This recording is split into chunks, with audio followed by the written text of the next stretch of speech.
আজকে সকালবেলা ঘুম থেকে উঠে কেন জানি শরীরটা একদমই ভালো লাগছে না, মানে মাথা ধরছে, গা ম্যাচ করছে, ঝিনঝিন করছে, আর শরীরটা খারাপ লাগছে।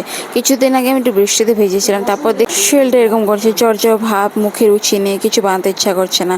এখন সকাল বাজে 11:30, আর আমি সকাল থেকে না খেয়ে বসে আছি, মানে ব্রেকফাস্ট এখন অবধি বানানো হয়নি।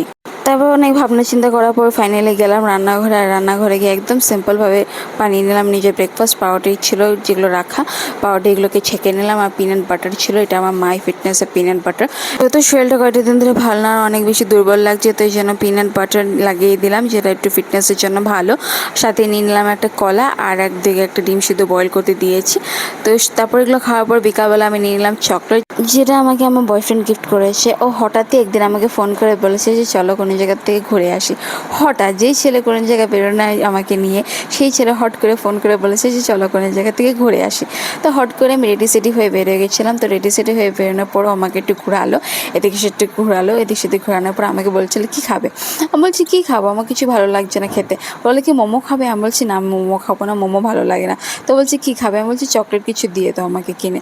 তো তারপর ওখান থেকে আমি নিয়ে গেলো একটা দোকানে নিয়ে গিয়ে এই চকলেটটা আমি পছন্দ করলাম। আমাকে জিজ্ঞেস করেছিল কোনটা নেবে, আমি পছন্দ করেছি যে এটা নেব, এটা খাবো করে। তারপর সাথে সাথে আমাকে কিনে দিয়েছে। তো কিনে দেওয়ার পর আজকে বসে বসে চকলেটটা খাচ্ছি, আর খেতে খেতে ওখানে ওর কথা মনে পড়ছে আমার।